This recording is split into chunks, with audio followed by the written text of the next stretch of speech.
By the end of today's video, you'll have 5 tips which will help you get up that climb which you previously really struggled on or have been putting off. You'll see me using all 5 of these tips on climb days such as Asterton Bank, which is just over half a mile long, averages 16% and max out at 25%. There are also at least 2 other climbs, maybe 3. Anyway, let's get into tip number 1. Right, so my first tip is get a power meter so you can pace yourself really effectively. By having a power meter, it will give you your cadence and how much power you're putting through the pedals, and you'll be able to see, are you going really hard, are you going really easy? And the more you use your power meter, the more familiar you'll get with how long you can hold a certain power for. So you may be able to hold 400 watts for 2 minutes, and if you then notice you're doing 400 watts and the climb you know is going to take you more than 2 minutes, you know you're going to have to back off and ease it down. It's a good way of making sure that you don't burn too many matches, and later on in your ride you've got enough energy to finish it. So like if you're going off way too quick, so, oh, I'm feeling strong today, but you know you can't sustain the power, even though you're feeling great at the beginning, you know to ease yourself off. I'm doing too many watts, I need to ease off. Right, let's get right into the first official climb, which is Spoad Hill. Look at this for a road. No one around, scenery, oh, it's perfect, absolutely perfect. This is why I go and travel on my bike, not doing the local roads. This is stunning. It's not a bad view, is it? Just got to descend this dicey road and then we are at the start of the first climb.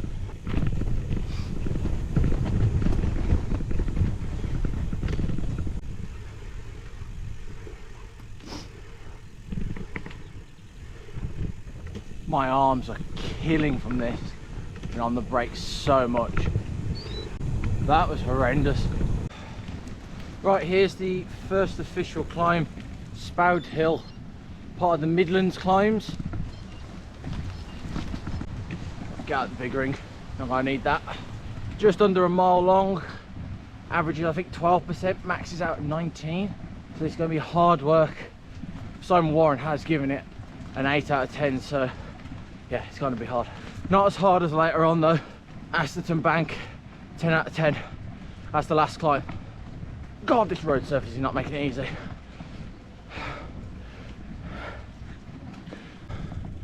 That first bit, wow, that was hard work. It's nearly 11 o'clock, well past the wake up call. Cock-a-doodle-doo. This is hard work. So thinking about tip 1 and the using the power meter. So currently I can see I'm using just under 300 watts. Now I know I can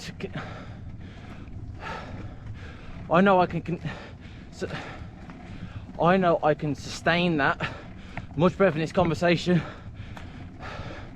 for about 20 minutes. And I know this climb's not going to take 20 minutes.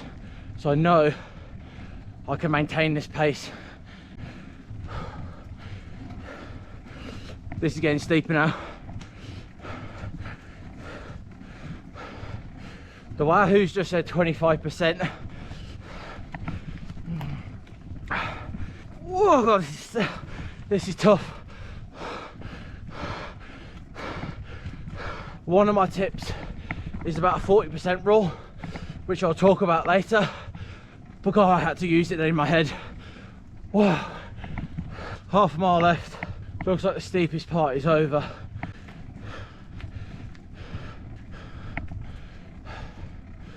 Trying to recover a bit now.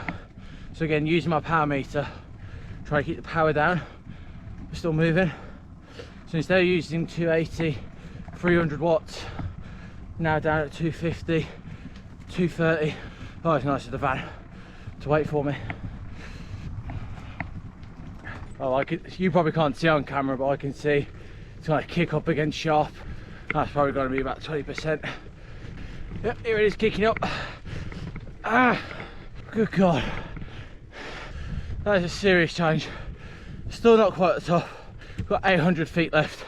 So personally, I'd give this a 9 out of 10. There may be climbs with more difficult stats, steeper gradient, longer, and so on. But that road surface makes it so much more difficult. Where it says give way up there, that is the end. I don't know about give way, it's like give me energy. That was hard. So that was done in 14 minutes and 34 seconds. Right, so tip number 2 is the 40% rule. Right, so the 40% rule is supposed to be when your mind wants to give up and is in your head saying, this is too hard, you need to stop, you're going to hurt yourself, this is silly, stop. No one's watching, you can stop, there's no shame. Stop. That is your body working at 40%. My mind is trying to act like I'm working at 100%, but I know my body can do more. I'm only at 40%. When I was just on that last climb, Spoad Hill, when it was getting really tough and you could see me struggling, I knew like I was at 40%. I can do more. I've got to ignore that in my head. Say, no, you're talking rubbish. I can keep going. And I did, as you saw. I didn't stop, even though in my head I really wanted to. But now I've got to the top, knowing that I can do that. The more you do it, that 40% then becomes 45%, 50%. It's almost like it's a muscle. The more you use it, the stronger it gets, and the closer you can get it to 100%. You do have to caveat that by, if you know it's not just pain in your legs, which is making you think, I need to stop, but it's actually an injury. You need to use your judgment there. Is it, I'm just tired and this is hard work and I'm going to ache a little bit, or am I pulling a muscle? Only you can know that, because you know your own body, but that comes with practice. Right, let's go get to the second climb.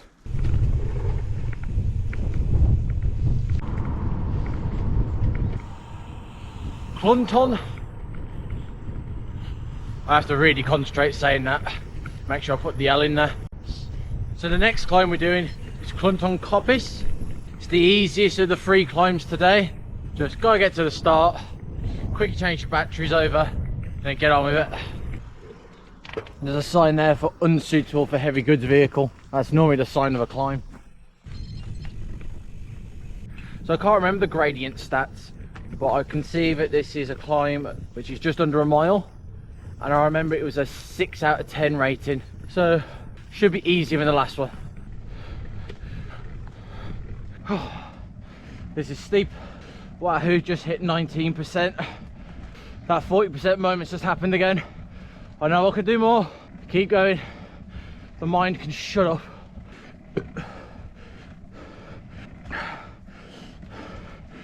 Road surface gone dodgy again. A little reprieve here, little downhill. But what goes down must go back up as well.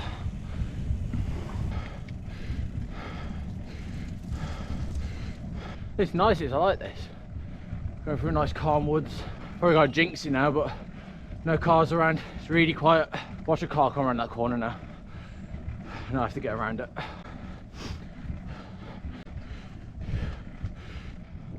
Can't be far off the top now. Last 1/5 of a mile left. And looking at the graph on the Strava segment, looks like the steep stuff's done. Challenging climb. Enjoyed that. Much better than the last one. Not as hard, but just the road and the environment was a lot more enjoyable. Let's just get to the summit. There we go, done. 11 minutes 40 seconds.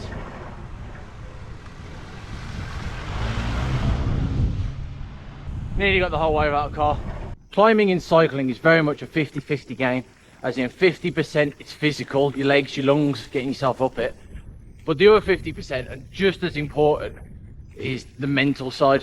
I haven't even got to Asterton Bank yet, and I'm already having to do some mental gymnastics to get my head in the right place, to get ready for the climb and get up it. And I'm probably about 5-10 miles away from it. I haven't even started. So as we've already talked about the 40% rule, I'm having to remind myself that here. Just like, get myself prepared, because I know that is going to come, because I know that inner voice in my head is going to turn up quite early in this climb. I was like, you can't do this. This is way too hard. Because it's happening now already in my head. So my next tip, which I think is tip number 3, is all to do with mindset. It's either you reach the top, or you don't reach the top and you learn and get stronger. Because so many people don't go and do climbs. They talk themselves out of it before even getting on the bike and getting to the climb. Just because I can't do it, can't do it, I can't do it.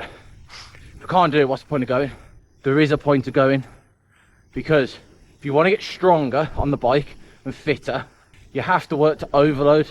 Now, overload is where you push your body to its limits and you try and force it to adapt. You're trying to force it to get stronger, more cardiovascular efficient. And that is what's going to make you a stronger cyclist. Get through all these puddles first.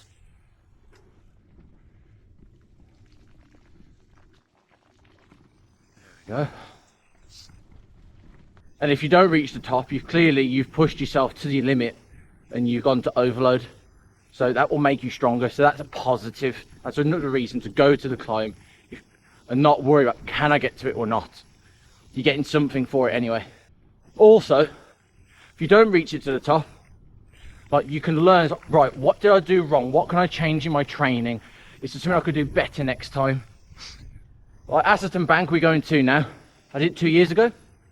And I learned that I didn't have enough 10-15 minute power. So I've gone and improved that over the last 2 years. And I've been able to do climbs which on paper are more difficult than Asterton Bank. The likes of Hard Knot Pass, the Cowlid, all climbs which are 10 out of 10 or an 11 out of 10 on Simon Warren's rating. I also learned that in an ideal world, I went easier gearing. So those two things I learned from that occasion where I failed to get up Asterton Bank. I had to stop twice. Just having this conversation with you now on the camera, my head's already in a better spot. I was like, right, get to the top. If I have to stop or walk any of it, it's not the end of the world. As long as I push myself really hard, work my body to overload, it's fine. I'm still getting something, and I'll learn what I need to improve on. And especially as I've got the Fred Whitton and the Struggle Dales in 3 months' time, I need to know what I'm good at, what I'm not good at, so I can get ready for it. Right, let's go get to Asterton Bank. We may not be in Wales, but in Shropshire there's so many sheep. Like I said before, they shouldn't call it Shropshire, they should call it Sheepshire. There's so many of them. First sign for Asterton. We are not far away. The climb before the climb. Yeah, it's nice and peaceful around here. It's not going to be peaceful on my legs and head in a minute. 40% rule. You either get to the top or you learn and get stronger. Just got to keep that in my head. Please beware shooting in process. Please don't shoot me. We're not very popular cyclists, so I don't need shooting. Here it is. Oh, this is gonna hurt. Those gears the whole way in the 42. Right, I'm gonna go voice over to explain tip number 4, which I'm gonna show whilst doing the climb. Tip 4 is chunking. Personally, I find the task of getting up Asterton Bank as a whole way too overwhelming. It's just too big of a task to mentally process. By chunking, I was able to divide up Asterton Bank into 25 mini tasks, all small and just in front of me. The next task is small enough and not overwhelming, but mentally I can process that it is possible. Right, get to that triangle. Get to that triangle. Get to that wooden post up there on the right. Get to that left broken road sign barrier thing. Jesus.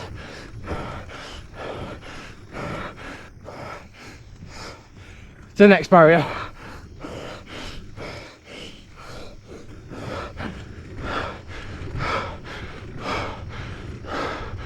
Wow, that's steep.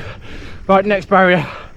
I use landmarks on and around the road as mini targets to reach, like the triangle road sign or the wooden lamppost I have used here at the start. But it could be a road barrier, a pothole, a bush, a passing spot, a drain, anything you can see on the road. Maybe you are tired, but you have enough energy to reach that next target, which is only 5 or 10 meters in front of you. Do this on repeat for the whole climb, and you'll be well on your way to reaching the summit of the beast you are trying to tackle. You're fine, keep going. Get to the wooden pole. Get to the wooden pole. Here, I've just passed the exact spot I had to stop first 2 years ago. I have mentally clocked this and using it as evidence to myself that I am stronger than my last attempt 2 years ago, in an attempt to increase my confidence that this climb is possible without stopping. Next barrier. Ah!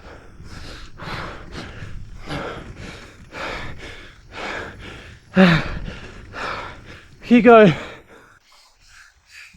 You lost it then. Ah! This is mellowing slightly. Trying to go as slow as possible. Come on. Third of a mile left. Next barrier. Well, it's not as steep as earlier on. You got this. You have got this. Next barrier. No, no, no, no! Next barrier. It's getting shallower. You can see ahead. If I just looked out there for the first time. Not a bad view, is it? On my way up, I have thought of a bonus tip, which I'll share with you once I've crawled to the top and my lungs have returned back to my body. No silly mistakes now. I've got this. As long as no stupid mistakes, like I did on Hard Not Pass. Concentrate. And that links back to tip 3, where you either reach the top or you learn and get stronger. On Hard Not Pass, I did all the hard work. I'm coasting to the top knowing that I'm able to do it. But I needlessly messed with my camera and had to put my foot down to stop myself toppling over. I'm reminding myself of that lesson here to ensure it doesn't happen again. I know when it starts bending right here, we're reaching the top. Less than 800 feet left. Finally below 15%.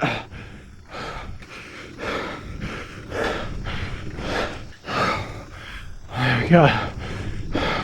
Here's the sign. Look at that.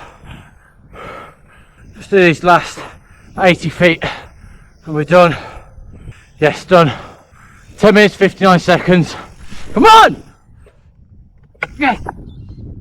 Oh my god, that was so hard. Let's go back to the sign for a selfie. A tip I never thought about, which has just popped into my head. So you got a bonus tip. Have someone with you to keep you accountable, who's going to work hard as well. Even though I'm physically out here on my own, knowing you lot are going to be watching this, and I'm giving you tips on how to get up a steep climb. Only a third of the way through that, my head was screaming inside, just stop, it's wet. Get a little bit of wheel spin. You ain't getting up. It's like, if this is how you feel now, it's like, forget it, you've got no chance. But I was like, no, I want to keep going. I can't let down the people who are going to be watching this. They want to see how this works. And keep going, keep going. So painful that was. I'm so pleased with myself. So happy. Doing it. Quickly get this picture. Then descend down the Burway. Right, we're going to head down the Burway. Then we'll go to the train station. And I'll give you the final tip, which is the 5th tip on how to go up steep climbs. It's by far the most effective tip, and if I didn't use it personally, I would have no chance getting up Asterton Bank. Got the horses in the fields, in the car park at the top of the Burway.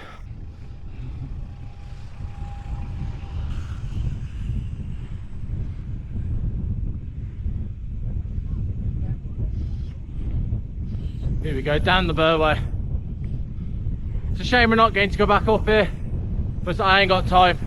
I have done it 3 times before though. More horses.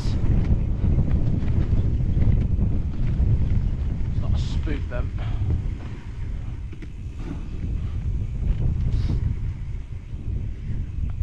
Especially a little one.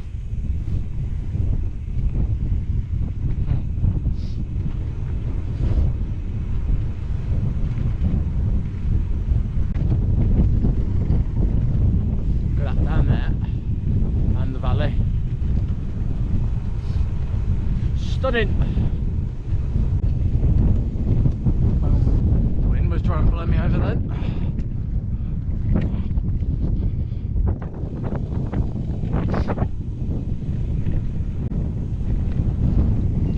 steepest part of this climb's right at the beginning, which we're getting close to. 20% single track. I'm hoping there's no cars coming up at that point. No cars at the minute. Car.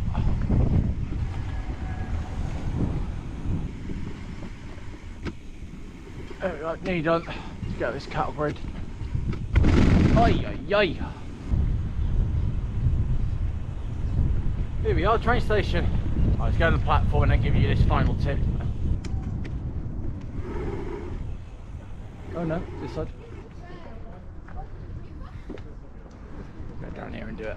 I didn't realise the train was pulling in, so you'll have to wait until I get to Shrewsbury. The next train to arrive at platform 6 will be the 13th Trying to explain, but this is constantly over it. Service to Birmingham International. Calling at Wellington, Telford Central, That'll be my train. Wolverhampton, Sandwell and Dudley, Birmingham New Street. When So 15 minutes for me. Please mind. Right, let's try quickly. Right, so my final... The next train to arrive at platform 4. Right, so my fifth and final tip is to get extremely low gearing. The way I've been able to achieve that is through this little thing here. This thing here.